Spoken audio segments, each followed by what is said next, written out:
इधर लोहरदगा में कृषि विभाग के आंकड़ों के अनुसार लगभग 5500 हेक्टेयर भूमि में सब्जियों की खेती की जाती है, लेकिन इस बार अचानक से ही मौसम के बदलने की वजह से किसानों की चिंता बढ़ गई है। जिले में सब्जियों में झुलसा रोग और पाला लगने का खतरा बढ़ गया है और ठंड बढ़ने से पौधों की पत्तियां मुरझाने लगी है, जिससे उत्पादन घटने की आशंका है। किसानों का कहना है कि पहले ही असमय बारिश से फसलों को बड़ा नुकसान हुआ है और अब पाले का खतरा उनकी मुश्किलें बढ़ा रहा है। इधर कृषि विभाग किसानों को समय पर सिंचाई, धुआं करने और दवाइयों के छिड़काव जैसी सलाह दे रहा है। पाला से बेसिकली आलू को सबसे अधिक नुकसान होता है, क्योंकि वो पूरा जल जाता है पाला से। और जो आलू दिख रहा है हरा, ये पाला पड़ने के बाद जलने टाइप का दिखेगा, जल जाएगा। ये सबसे बड़े किसान को आलू को और जो बैठने वाला फसल है वो सभी को नुकसान होता है। आलू लगी हुई है, लहसुन लगी हुई है, बंधा लगा हुआ है, फूल गोभी लगा हुआ है, अन्य बहुत सारे पाला गुला लगे हुए हैं। लेकिन इस ओस गिरने से इतना नुकसान है कि पाला मार देगा सारा, और ओस गिरने से सब जलना शुरू हो जाता है, जल के सब खराब हो जाती है।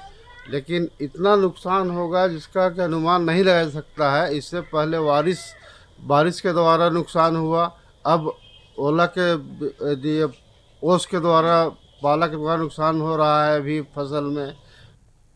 और संवाददाता संतोष हमारे साथ जुड़े हुए हैं। संतोष, देखिए, झारखंड में कड़ाके की ठंड पड़ने का अनुमान मौसम विभाग की तरफ से जताया गया है, जिसे लेकर चेतावनी भी दी गई है। क्या जानकारी और क्या कुछ कहना है मौसम विभाग का?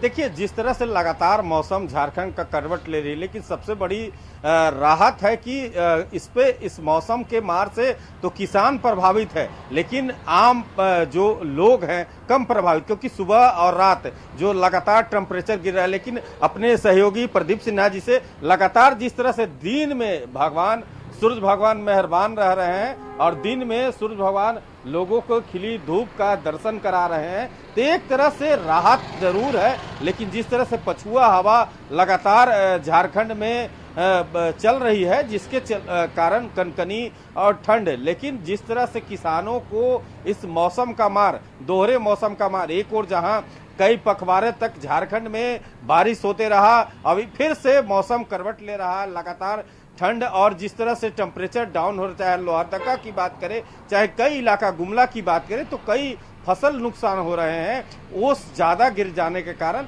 उस फसल में कई कीड़े मकोड़े लग जा रहे हैं। तो एक तरह से मौसम विभाग ने कहा है कि लगातार और 15 तारीख के बाद और मौसम में करवट बदलते हुए झारखंड में देखा जाएगा। और इसका नतीजा खास करके रांची में देखने को तो जरूर मिलेगा, लेकिन आसपास जो पहाड़ी इलाका है उस जगह ठंड का प्रकोप ज्यादा रहेगा। और मौसम विभाग का एक तरह से अलर्ट भी जारी हुआ है कि आप जब ठंड ज्यादा पड़े तो आप सचेत होकर निकले, आप ठंड के बचाव में उपयोग करें। और जो जिस तरह से राज्य सरकार ने भी पूरे 24 डिस्ट्रिक्ट में जो अलाव का व्यवस्था किया गया है, उसके तरफ से भी आप अलाव का भी फायदा उठाएं। हर चौक चौराहे पर अलाव जलाना जिला प्रशासन की तरफ से शुरू कर दिया गया है। तो एक तरह से अभी झारखंड के लिए राहत भरी खबर है कि दिन में सूर्य भगवान दर्शन हो जा रहे हैं, उससे कुछ ठंड जो कनकनी है उसमें जरूर राहत मिल रहा है। जी रश्मि।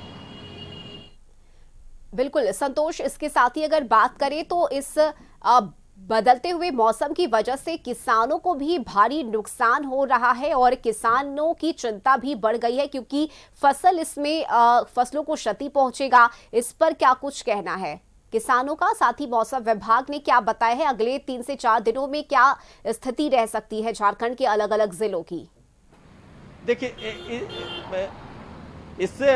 देखिए मौसम विभाग ने कहा है कि जो लगातार मौसम का टेम्परेचर का गिरना, एक तरह से किसान जो रबी फसल अभी जो खेत में बुआई करके छोड़े हुए हैं उस पर असर, चाहे वो चना की बात करें, मसूर की बात करें, तो जो उस पे जो ओस पड़ेगा, ज्यादा ओस पड़ने से उसमें कीड़े मकोड़े लगेंगे। तो एक तरह से मौसम विभाग ने अलर्ट जारी किया है कि और मौसम 15 दिसंबर के बाद और मौसम तापमान में गिरावट आएगा। तो एक तरह से किसान को दोहरे मार झेलना पड़ रहा है। एक और जहां एक पखवाड़े से जहां बारिश का मार झेलना पड़ा, वहीं अब ठंड के मौसम में उन्हें तो एक तरह से राज्य सरकार को इस पर विचार करना चाहिए। जी चलिए ठीक है, बहुत शुक्रिया संतोष आपका इन तमाम जानकारी के लिए।